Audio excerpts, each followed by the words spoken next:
Perkenalkan, nama saya Rizky Oktaviani, NIM 19121164 dari kelas 2C S1 Keperawatan.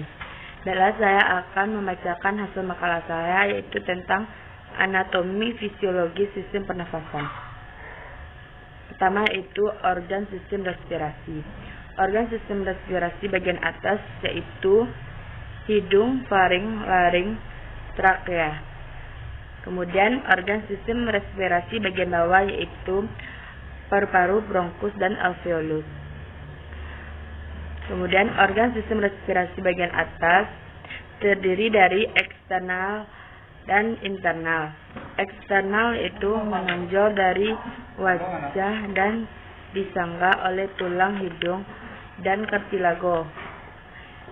Itu bagian internal itu rongga berlorong yang dipisahkan menjadi rongga hidung kanan dan kiri oleh pembagi vertikal yang sempit yang disebut dengan septum.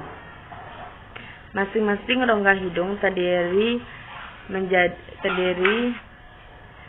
menjadi 3 saluran, yaitu oleh penonjolan turbinasi atau kongka dari dinding lateral. Kemudian itu rongga hidung dilapisi oleh membran mukosa yang sangat banyak mengandung vaskular yang disebut dengan mukosa hidung. Kemudian itu lender disekresi secara terus-menerus oleh sel-sel goblet yang melapisi permukaan mukosa hidung dan bergerak ke belakang ke nasofaring oleh gerakan silia. Kemudian rongga hidung dimulai dari vestibulum, yakni pada bagian anterior ke bagian posterior yang terbatas dengan nasofaring. Rongga hidung terbagi atas 2 bagian, yaitu secara longitudinal oleh septum hidung dan secara transversal oleh konka superior, medialis, dan anterior. 3 fungsi rongga hidung itu pernafasan, yaitu udara yang diinspirasi melalui rongga hidung melalui 3 proses, yaitu penyaringan atau filtrasi, penghangatan, dan pelembapan. 2 itu epithelium olfaktori pada bagian melalui rongga hidung memiliki fungsi dalam menerima sesuai dengan bau. Ketiga itu rongga hidung juga berhubungan dengan pembentukan suara lenotik, di mana ia berfungsi sebagai ruang resonansi. Faring merupakan saluran yang memiliki panjang kurang lebih 13 cm yang menghubungkan nasal dan rongga mulut pada laring pada dasar tengkorak, yang terdiri dari nasofaring, orofaring, laringofaring. Kemudian nasofaring, ada saluran penghubung antara nasofaring dengan telinga bagian tengah, yaitu tuba octavius dan tuba auditory. Pada pharyngeal tonsil terletak pada bagian posterior. Nasofaring merupakan bagian dari jaringan limfatik pada permukaan posterior lidah. Kemudian itu orofaring merupakan bagian tengah faring antara plantum lunak dan tulang hyoid. Refleks menelan berawal dari orofaring menimbulkan 2 perubahan, maka makanan terdorong masuk ke saluran pencernaan, dan secara simultan katup menutup laring dengan mencegah makanan masuk ke dalam saluran pernafasan. Kemudian yaitu fungsi faring adalah menyediakan saluran pada traktus respiratorius dan digestif. Laringofaring itu merupakan posisi terendah dari laring. Pada bagian bawahnya, sistem respirasi menjadi terpisah dari sistem digestif. Makanan yang masuk ke bagian belakang esophagus dan udara masuk ke arah depan masuk ke laring. Laring tersusun atas 9 kartilago, itu 6 kartilago kecil dan 3 kartilago besar. Terbesar adalah kartilago tiroid yang terbentuk seperti kapal. Bagian depannya mengalami penonjolan membentuk adap Dan di dalam kartilago ini ada pita suara sedikit di bawah kartilago tiroid terdapat kartilago krikoid. Taring menghubungkan laringofaring dengan trakea terletak pada garis tengah anterior dari leher pada vertebrata vertikal 4 sampai 6. Trakea merupakan sistem saluran rigid yang merupakan panjang 11 sampai 12 cm dengan diameter sekitar 2 sampai 5 cm.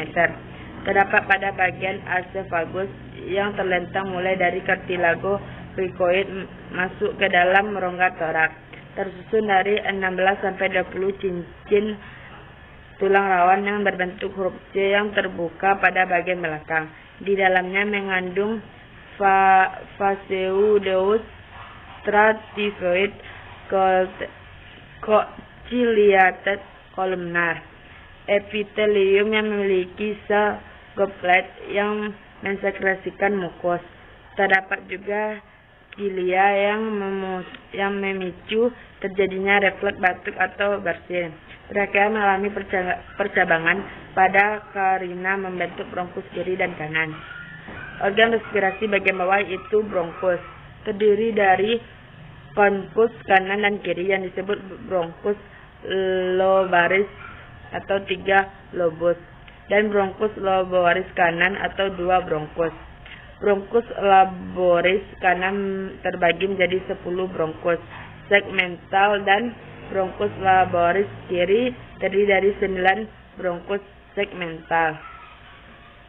Bronkus segmentalis ini kemudian terbagi lagi menjadi bronkus subsegmental yang dikelilingi oleh jaringan ikat dan memiliki arteri limfatik dan saraf. Pertukaran kemudian itu alveoli, yaitu pertukaran O2 dan CO2 terjadi di alveoli. Terdapat sekitar 300 juta yang jika bersatu membentuk satu lembar akan seluas 70 meter. Arteri pulmonar membawa O2 dari jantung ke paru-paru. Melalui vena pulmonar darah kembali ke jantung. Paru-paru. Paru-paru merupakan organ terbentuk piramid seperti spons dan berisi udara terletak pada bagian rongga torak. Paru kanan terdiri dari 3 lobus, yaitu paru kiri memiliki 2 lobus. Setiap paru memiliki sebuah apex yang mencapai bagian atas iga pertama. Sebuah permukaan diafragmatik terletak di atas diafragma. Sebuah permukaan mediastinal yang terpisah dari paru lain oleh mediastinum, dan permukaan kostal terletak di atas kerangka iga. Kemudian permukaan mediastina memiliki hilus atau akar, tempat masuk dan keluarnya pembuluh darah bronki, pulmonari dan bronkial dan paru.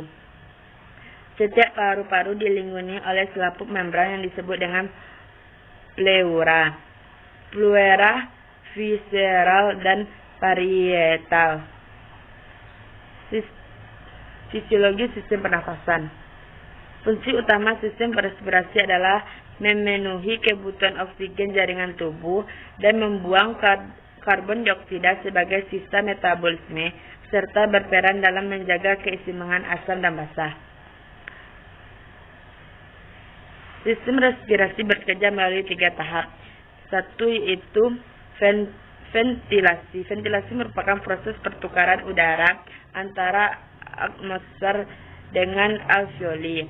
Proses ini terdiri atas inspirasi atau masuknya udara ke paru-paru dan ekspirasi atau mengeluarkan udara dari paru-paru. Ventilasi terjadi karena adanya perubahan tekanan intrapulmonar. Ventilasi dipengaruhi oleh 1. Kadar oksigen pada atmosfer, kemudian kebersihan jalan nafas, kemudian daya recoil dan kompan atau kembang kempis dari paru. Kemudian itu pusat pernafasan. Difusi. Difusi dalam respirasi merupakan proses pertukaran gas antara alveoli dengan darah pada kapiler paru. Proses difusi terjadi karena perbedaan tekanan.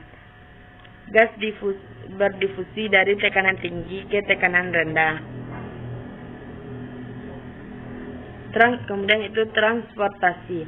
Setelah difusi, maka dilanjutkan dengan proses transportasi oksigen ke sel-sel yang membutuhkan melalui darah dan mengangkut karbon dioksida sebagai sisa metabolisme ke kapiler paru. Setelah transportasi, maka terjadi difusi gas pada sel jaringan. Difusi gas pada sel jaringan terjadi karena tekanan parsial oksigen PO2 dan intrasel selalu lebih rendah dari PO2 kapiler karena O2 dalam sel selalu digunakan oleh sel sebaliknya. Tekanan parsial karbon dioksida atau PCO2 intrasel selalu lebih tinggi karena CO2 selalu diproduksi oleh sel sebagai sisa metabolisme. Kemudian itu regulasi, yaitu kebutuhan oksigen tubuh bersifat dinamis, berubah-ubah dipengaruhi oleh berbagai faktor, diantaranya adalah aktivitas saat aktivitas meningkatkan, maka kebutuhan oksigen akan meningkat, secara kerja sistem respirasi juga meningkat. Baiklah, itu hasil dari makalah saya. Kalau ada salah, saya mohon maaf. Assalamualaikum warahmatullahi wabarakatuh.